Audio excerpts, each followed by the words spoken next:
Julio, las gracias te las ofrecemos a nosotros a ti por tu trabajo hoy, por tu cooperación para este acto, pero también por todo lo que has hecho durante tantos años en apoyo al MCL. Te puedo asegurar que aunque esa carta no llegase a Cuba, pues Osvaldo te tenía mucho aprecio, mucho cariño, y siempre te contaba como alguien con quien se podía confiar y alguien que estaba junto a nosotros. Gracias nuevamente, Julio, por tu trabajo y por tu apoyo. Bueno, es bastante difícil para mí,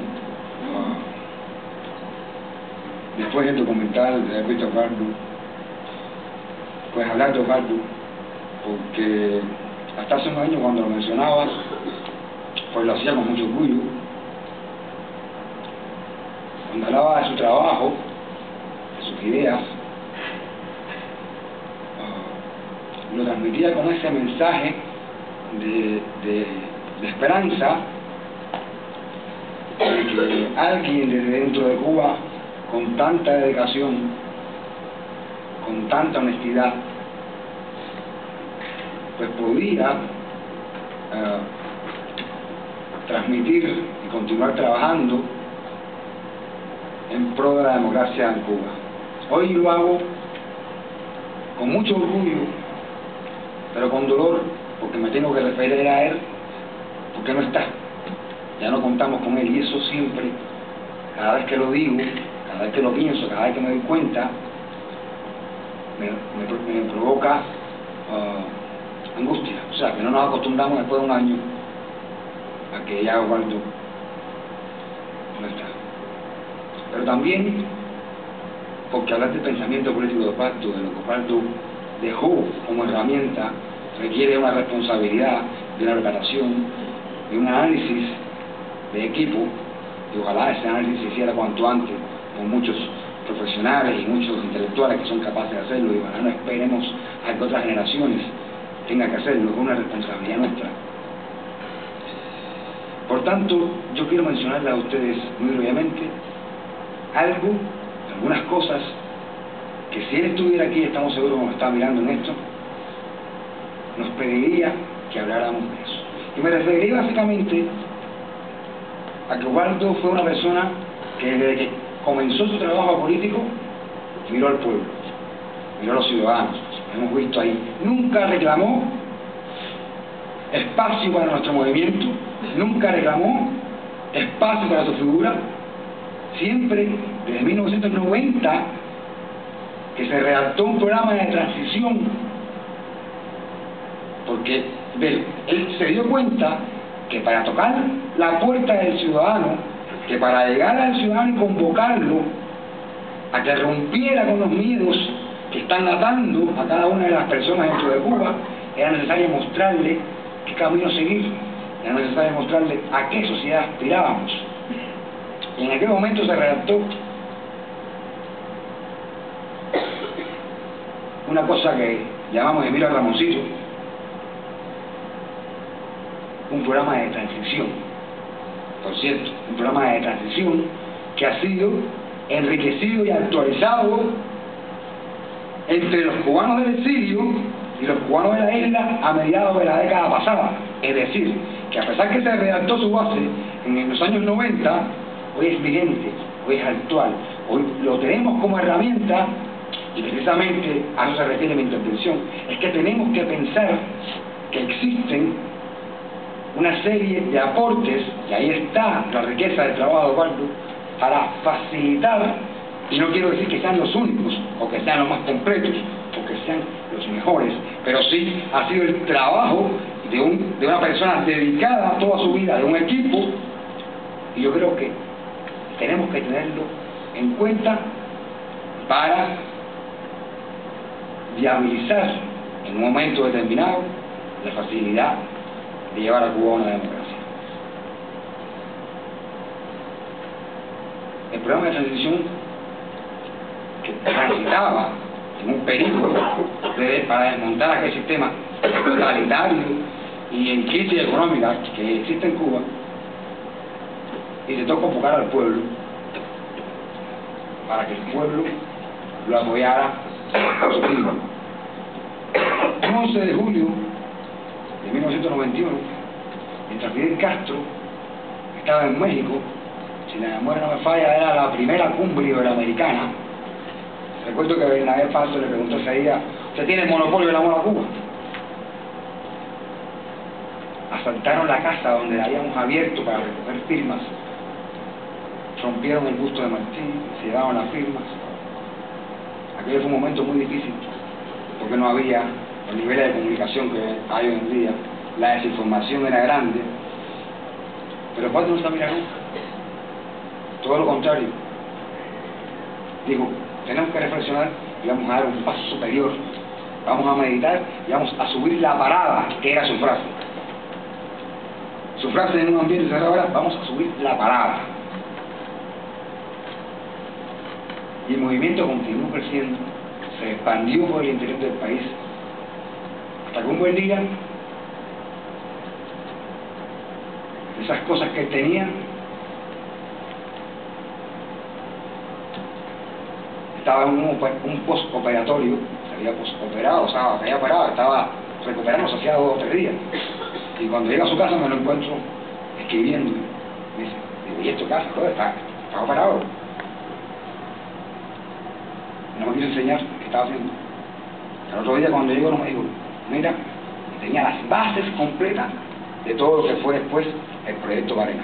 O sea, aprovechó un poco operatorio para redactar el proyecto Varela, que quizás muchos piensan que fue el proyecto estrella del Movimiento Cristiano de Liberación y del MCL. Yo, que participé en él, puedo decirle que fue el proyecto que convocó al pueblo, el proyecto que le ofreció a los ciudadanos una herramienta que sirvió como justificación, como argumento para unar a muchísimos cubanos. Pero desde mi óptica, ese no fue el proyecto estrella, ni el MCL. Una vez terminado el proyecto Varela, fuimos a prisión, y en los contactos que teníamos, algunos muy discretos, por vías tremendas, y otros a través del teléfono, de acuerdo, a partir del año 2008-2009, comenzaba a vislumbrar todo eso que él estaba escribiendo. Lo que él llamó, y así lo bautizó, el cambio fraude. Guardo en ese video decía que nunca la libertad de los cubanos, los derechos de los cubanos han corrido tanto riesgo como lo están corriendo ahora. Y lo están corriendo porque estamos en peligro de legitimar, a partir de distintos poderes, una sucesión con una imagen que realmente no está existiendo, ni que es la intención de los que gobiernan que existan. Cuando comprendió eso, y una vez más decidió trabajar en pro de la soberanía, a favor de que la decisión de Cuba sea a partir de la voluntad soberana del pueblo de Cuba. La esencia de las tiranías es que roban la soberanía a los pueblos, no le dan capacidad de decisión, no los consultan para nada, ni para bien ni para mal. Le imponen, le dosifican, le controlan, le administran, y el pueblo es simplemente un espectador. Waldo comprendió eso hace muchos años, y por eso trabajó siempre en ofrecer, en darle al pueblo la capacidad de decisión. Esa es la esencia y el legado que Waldo siempre trabajó y nos dejó. Entonces, observando que, como él lo definió, un cambio fraude, observando que hay sectores con fuerza, sectores con recursos,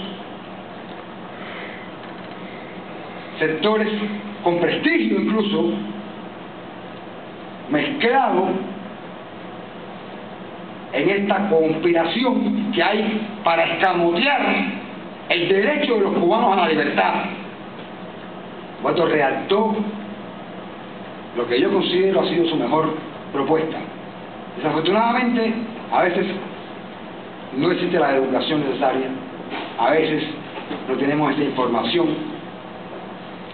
Para mí el camino del pueblo, que es el camino de la soberanía, que es el camino de la consulta a cada ciudadano, que es la hoja de ruta que Osvaldo propone para desmontar toda esta farsa que se está gestando, es básicamente la herramienta necesaria para que Cuba pueda transitar a la democracia. ¿Qué propone el camino del pueblo? Pues muy sencillo. Propone una hoja de ruta que culmina con las elecciones libres. ¿Por qué no elecciones libres para los cubanos? ¿Por qué los cubanos no pueden decidir en libertad? Esa es la pregunta que siempre nos hemos hecho. Y por eso nuestro trabajo siempre culmina en las elecciones libres. Entonces, el camino del pueblo es una hoja de ruta que comienza con un diálogo nacional, porque los cubanos tenemos mucho que conversar. Mucho, los de aquí, los de allá, los que están en Europa, los que se han rivalizado, tenemos mucho que dialogar. Y para además crear un ambiente de libertad, un ambiente donde los ciudadanos se sientan como seres humanos libres, con derechos a decidir. Esa es la herramienta que Osvaldo propuso, esa es la herramienta que el Movimiento Cristiano de Liberación está ofreciendo. Por eso decimos, los cubanos, como digo Osvaldo, tienen derecho a los derechos. Los cubanos tienen derecho a ser consultados. Los cubanos tienen derecho a decidir por su futuro. No se trata de que un partido político decida, como es el caso. No se trata de que una ideología política decida. Cuba está envuelta en un dilema.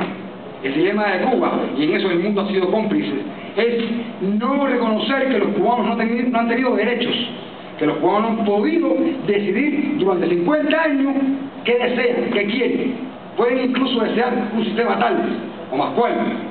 Nosotros lo que proponemos es eso, que se consulte al pueblo, que se le pregunte al pueblo si quiere o no quiere los derechos.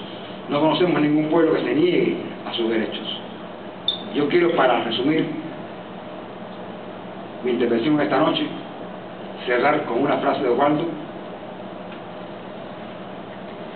que decía: vamos a continuar luchando y vamos a obtener la victoria y vamos a pasar a Cuba democrática, porque los cubanos no queremos, no podemos y no sabemos vivir sin libertad. Muchas gracias.